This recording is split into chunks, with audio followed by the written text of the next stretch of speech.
अस्सलाम वालेकुम, कैसे हैं आप सब। लज़ानिया को कैसे परफेक्ट बॉईल करते हैं, किस तरह आप इसको स्टोर करके रख सकते हैं। डेली आप लज़ानिया को घर पर इंजॉय कर सकते हैं। लज़ानिया को डेली बॉईल करने की कोई भी ज़रूरत नहीं है। आप इसको एक दफ़ा बॉईल करके फ्रिज में रख दें और 1 वीक तक ये बिल्कुल ख़राब नहीं होते हैं। तो किस तरह ये सब कुछ होगा आज की वीडियो में आपको बताऊँगी, तो वीडियो को पूरा देखिएगा। स्टार्ट कर लेते हैं। सबसे पहले हम लज़ानिया को बॉईल कर लेते हैं। उसके लिए पानी ले लेंगे। पानी आपने ज़रा ज़्यादा अमाउंट में लेना है ताकि हमारे जो लज़ानिया स्ट्रिप्स हैं वो अच्छी तरह उसमें डिप हो सकें। और नमक डाल देंगे और थोड़ा सा ऑयल डाल देंगे और इसमें लज़ानिया स्ट्रिप्स को इस तरह हम खड़ा कर देंगे और तकरीबन आपने 10 मिनट बस लज़ानिया को कुक करना है। इससे ज़्यादा आपने कुक नहीं करना है। जितना ज़्यादा आप लज़ानिया को कुक करेंगे उतना ज़्यादा इसके अंदर से स्टार्च निकलेगा, जिसकी वजह से आपका लज़ानिया आपस में चिपक जाएगा पानी के अंदर ही। तो आपने इसको ओवर कुक नहीं करना है क्योंकि लज़ानिया को हमने बेक करना होता है। तो जब हम इसको बेक करते हैं तो ये उसमें अच्छा खासा कुक हो जाता है। तो ओनली 50% आपने लज़ानिया को कुक करना है। 50% लज़ानिया हमारा कुक हो चुका है, आप देख सकते हैं। अब इसको छान लेते हैं।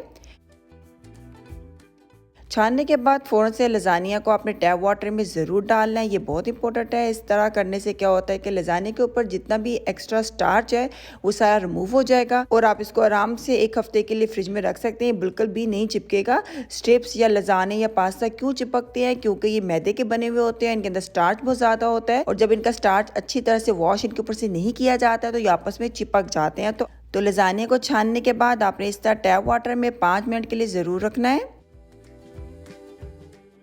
5 मिनट हो गए थे, लज़ानिया को मैंने छान लिया था और आप देख सकते हैं माशाल्लाह कितना परफेक्ट लज़ानिया हमारा बॉइल्ड हुआ है। अब इसको स्टोर आपने कैसे करना है ये भी देख लें आप। तो आपने क्या करना है कि एक-एक आपने लज़ानिया की स्ट्रिप्स लेते जाना है और उसके बीच में आपने थोड़ा-थोड़ा सा ऑयल लगाते जाना है। जो लज़ानिया स्ट्रिप्स हैं ये इस टाइम पे मेरी बिल्कुल नॉर्मल हैं, इनके गर्म नहीं है, गर्म नहीं होनी चाहिए। इनको अच्छी तरह आपने ठंडा होने देना है। ठंडा मतलब शेल्फ पे आप रख देंगे तो नॉर्मल जब हो जाए फिर आपने हर लेयर में ऑयल लगाना है। ऑयल लगाने के बाद आपने इस तरह किसी प्लास्टिक रैप से कवर कर दें और या आपके पास कोई एयर टाइट बॉक्स हो तो उसमें डाल के आप इसको फ्रिज में रख दें। 1 वीक तक ये बिल्कुल भी ख़राब नहीं होती है। आपको जब भी लज़ानिया खाने का दिल करे आप फ्रिज से निकालें और इसको बेक कर सकते हैं। ये वही लज़ानिया जो आपके सामने मैंने बेक किया था 2 दिन पहले, ये 2 दिन के बाद की वीडियो मैं रिकॉर्ड कर रही हूँ और देख सकते हैं आप लज़ानिया हमारा बिल्कुल भी नहीं चिपका है। आज मैं लज़ानिया की रेसिपी बना रही थी तो मैंने फ्रिज से इसको निकाला और आप देखें बिल्कुल भी ये नहीं चिपका। इवन मैंने इसको किसी भी एयरटाइट बॉक्स पे भी नहीं डाला हुआ था और ये इसी तरह प्लास्टिक रैप में रैप थी और कितनी परफेक्ट ये अभी तक स्टिल पड़ी हैं, सॉफ्ट भी हैं और चिपकी भी नहीं है। तो ज़रूर इस रेसिपी को ट्राई करें, अपनी लाइफ को आसान करें। इस तरह पास्ते को, लज़ानिया को किस तरह आप स्टोर करके रख सकते हैं, वीडियो मौजूद है मेरे चैनल पे, जाके वो भी देखें। इस तरह बनाकर रख दें क्योंकि हर घर में लज़ानिया पास्ता बनता रहता है और हर बच्चे को ये चीज़ पसंद होती है और माएँ लंच में भी बच्चों को बनाकर देना चाहती हैं।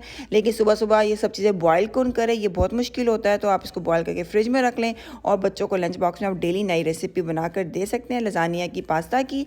तो अगर वीडियो अच्छी लगी है तो ज़रूर लाइक करिएगा, कमेंट्स करिएगा। इंशाल्लाह नेक्स्ट टाइम मिलेंगे एक नई रेसिपी के साथ। ख्याल रखिएगा। अल्लाह हाफिज़।